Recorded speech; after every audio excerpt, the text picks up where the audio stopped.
Guys guys guys, আমার তো বিয়ে বাড়ি শেষই হচ্ছে না। তোমাদের কি শেষ হয়ে গেছে? আমি জানি তোমাদেরও শেষ হয়নি অবভিয়াসলি। যে পরিমাণ বিয়ে বাড়ি চলছে আশা করি শেষ হবে না। তো চলে যাও আর বিনা ইনভিটেশনেও খেয়ে চলে আসো। সো এই দিনটা ছিল 7th মার্চ। এর আগেও আমার একটা বিয়ে বাড়ি ছিল খুব ক্লোজ, আর এটাও আমার একটা পাড়ার দাদার মেয়ের বিয়ে। অবভিয়াসলি ভাইঝি হবে, আর ভাইপোর বিয়ে ছিল রিসেন্ট। তোমরা ব্লগটা দেখেছো হয়তো। সব ভাইপো ভাইঝির বিয়ে হয়ে যাচ্ছে, কিন্তু আমি এখনো সিঙ্গেল রয়ে গেলাম। যাই হোক, আমি তো পৌঁছে গেছি গিফট ফিফট নিয়ে বিয়ে বাড়ির ভোজ খেতে। অবভিয়াসলি আমি একা আসিনি, আমার ভাই পাপা সবাই এসেছিল, বাট অনেকটা দেরি করে। যেহেতু মেয়েদের বিয়ে বাড়ি গেলে ছবি তোলার একটা ব্যাপার থাকে, ওই জন্য আমি দৌড়ে দৌড়ে আগে চলে এসেছি আমার পাড়ার কয়েকটা দিদিদের সাথে আর বোনদের সাথে। আর এই দিনটাতে কোনো বিয়ের ডেট ছিল না, একটা দিন ধরে বিয়ে হয়, মানে অফ ডেটে অ্যাকচুয়ালি বিয়েটা হচ্ছিল। আর এখানে এত মানুষের ভিড় দেখতে পাচ্ছ, কেননা সবাই ওই টাইমেই এসছে। তখন 8:30 9টা মতো বাজে। তো যাই হোক, আমার গিফট দেওয়ার পার্ট তো কমপ্লিট হলো অনেক কষ্টে, মানে তাড়াতাড়ি করে গিফটটা দিলাম। আর এখানে আমরা বসে গেছি এবার সেলফি সেশন করতে, কেননা আমাদের তো ছবি তোলা ম্যান্ডেট। বিয়ে বাড়ি আর ছবি তুলবো না এটা তো হতে পারে না। আর এর মাঝে ভিডিওতে কতবার যে আমার থোবড়াটা তোমরা এরকম দেখতে পাবে তার কোনো আইডিয়া নেই। অবভিয়াসলি আমার মেকআপটা খুব ভালো হয়েছিল, ওই জন্য আমি বারবার নিজেকে দেখছিলাম। সেলফ লাভ, বোঝো তো বোঝো তো।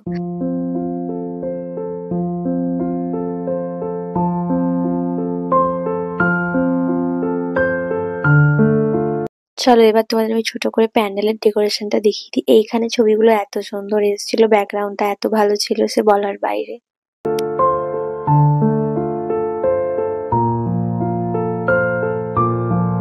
চলো অনেক আমাকে দেখা হয়ে গেছে, এরপর একটু বর দিকে নজর দেওয়া যাক, কেননা আমাকে আর কতবার দেখবে। সো হেয়ার ইজ আওয়ার বর, মানে আমার জামাই হবে অ্যাকচুয়ালি, দাদার মেয়ের বিয়ে তো ওই কারণে। এরপর আমাকে ডাইরেক্ট তোমরা পাবে খাওয়ার স্টলে গিয়ে। তো এখানে ভেজ পকোড়া হয়েছিল, আর আমি পটপট করে ভেজ পকোড়াটা নিয়ে ঠুসতে শুরু করে দিলাম। তো আমি যে কাজে এসেছি ওটাই আমি করতে শুরু করেছি। সো ভেজ পকোড়া খাওয়ার পর আমি 1 কাপ কফি খেলাম গরম গরম। আর ওয়েদারটা খুব গরম ছিল, মানে গরম পড়ে গেছে অলরেডি, পুরো মে মাসের মতো। যাই হোক, মার্চে মে মাসের মতো গরম। ভাবো আমি তাহলে কি বলছি। তো এইখানে বিয়ের লগ্নটা একটু তাড়াতাড়ি ছিল, ওই জন্য বিয়েটা শুরু হয়ে গেছিল আর আমি বিয়ে দেখতে দাঁড়িয়ে পড়েছি।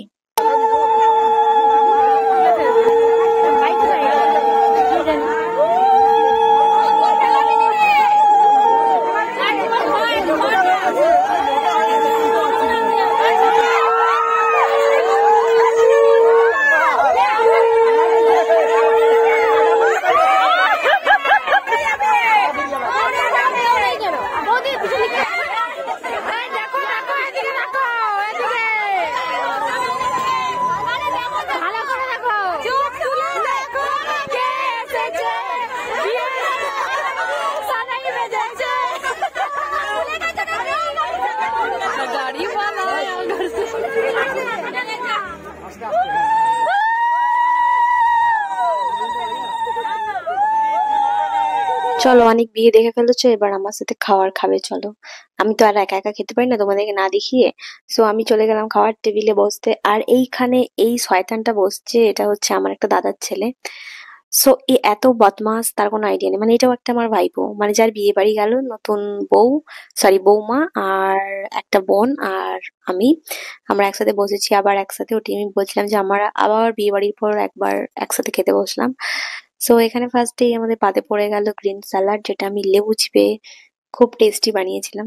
তারপর একটা বেগুনি ছিল, সাথে ছিল ফ্রাইড রাইস আর মটর, এই সরি কাবলি ছোলা, আই থিঙ্ক, হ্যাঁ কাবলি ছোলার এটা একটা তরকারি। তো এটা দিয়ে খাওয়ার পর ভাতও ছিল, বাট আমি ভাত নিইনি।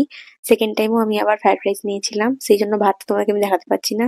আরো অনেক কিছু ছিল যেগুলো আমি নিইনি। আর এখানে আলু পোস্তটা খেতে যা সুন্দর ছিল, আলু পোস্তটা আমি পুরো প্রেমে পড়ে গেছি। যাই হোক, দেন ছিল চিকেন আর চাটনি, পাঁপড়, মিষ্টি অ্যান্ড আইসক্রিম। আর মিষ্টি তো আমি খাই না, তারপর আমি আইসক্রিমটা নিয়ে নিয়েছি। এবার চললাম সোজা বাড়ির পথে, কারণ আমি বাড়ি গিয়ে আইসক্রিম খাই। আমি যেতে যেতে আইসক্রিম খাই না, মানে বসেও আমি পঙ্গতে আইসক্রিম খাই না।